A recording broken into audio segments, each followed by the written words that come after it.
Apa yang akan kamu lakukan setelah lulus sekolah? Jawabannya, aku tidak tahu.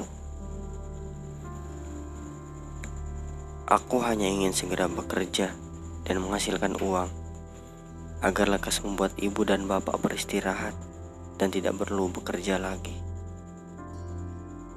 Tentunya, agar merasa bangga kepada aku karena telah menyekolahkan anaknya.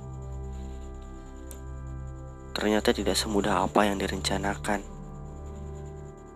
Kehidupan setelah lulus seminggu pertama memang terasa biasa saja. Masih senang-senangnya bermain. Masih tak terlalu risau karena tak punya uang.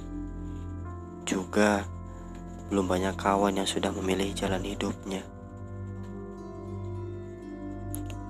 Tapi setelah beberapa bulan kemudian, mulai terasa bosan. Hidup kok gini-gini amat. Terlalu enak untuk dinikmati. Hingga sukma ini terasa bebas sekali, tak ada peraturan, larangan, dan tak ada tantangannya. Zona nyaman. Hingga pada suatu kesempatan aku mulai melamar pekerjaan ke sebuah perusahaan. Dan kebetulan aku lulus di tahun virus corona hinggap di negeriku. Tak perlulah dibayangkan, para pegawai banyak yang dirumahkan. Tingkat pelamar pekerjaan meningkat. Pengangguran tersebar di mana-mana. Aku tetap berusaha. Ibarat mencari jarum dalam tumpukan jerami, aku melamar pekerjaan bersama ribuan pelamar yang membutuhkan pekerjaan. Sangat terasa tidak mungkin untuk diterima.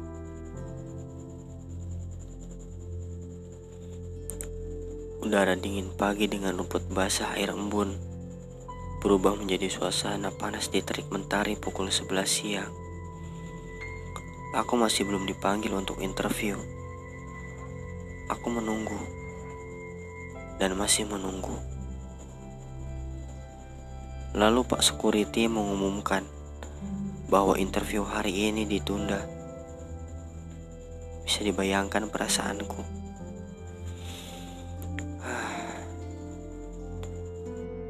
Hari-hari selanjutnya aku masih berusaha melamar pekerjaan. Dengan angan pasti diterima. Hingga pada suatu saat aku datang menghampiri alamat kantor yang akan menjadi tujuanku untuk melamar pekerjaan. Ternyata lamaran tersebut adalah palsu. Tidak ada nama perusahaan itu, pun tidak ada kantornya. Hari-hari berikutnya aku banyak mengirimkan surat lamaran pekerjaan ke setiap perusahaan, berharap akan mendapatkan pekerjaan yang enak, memiliki kantor bersih, tentu dengan gaji yang besar. Sangat berhayal. Semuanya masih percuma, tidak membuahkan hasil. Tak ada balasan dari setiap perusahaan. Setiap uang yang aku keluarkan untuk membuat CV, setiap keringat, usaha, dan waktu yang telah berlalu rasanya sia-sia. Bu, Pak, anakmu ini sudah tidak memiliki kekuatan untuk menghadapi ini. Aku datang menghampiri ibu yang sedang duduk di teras rumah. Walau aku hanya terdiam, tapi nurani seorang ibu merasakan bahwa anaknya sedang di masa sulit. Seuntai kata maaf keluar dari mulutku. Bu, maafkan aku.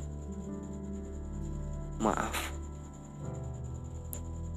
Aku minta maaf belum bisa buat ibu bahagia. Belum bisa banggain ibu. Dunia ini terasa sangat tidak adil bagiku, Bu. Keluh aku dalam hati. Tapi aku tetap berusaha tegar di hadapan ibu.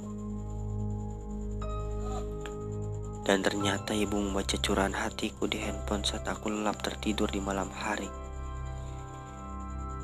Ibuku menangis haru. Tidak apa-apa, Nak. Dengan kamu masih bersama ibu saja, ibu sudah senang. Dengan kamu nurut dan menjadi baik saja, ibu sudah bangga padamu. Tidak ada yang lebih penting dari melihatmu tumbuh sehat, nak. Bagi ibu, kamu segalanya. Tak terasa air mataku mengalir. Aku pamit untuk ke kamar sebentar sembari mengeringkan air mata yang membasahi pipi yang tanpa sengaja terkena bibir. Asin. Air mata menyadarkanku bahwa setelah rasa pahit akan ada rasa lainnya. Saat ini memang terasa sangat asin, tapi aku tersadar bahwa setelah pahit, aku harus bisa merasakan manis. Aku harus menjadi laki-laki yang tangguh. Aku lalu keluar kembali, meminta kata-kata penguat dari ibu. Lihat tuh air kali. Supaya jadi bersih airnya mesti terjadi banjir dulu, agar semua sampah beserta kotoran lainnya sirna. Begitupun hidup. Untuk menjadikan kamu tangguh, perlu proses yang sangat berat. Dihantam ombak kesana kemari. Tapi ingat, jangan lupa berdoa sebelum memulai. Itu kata ibu.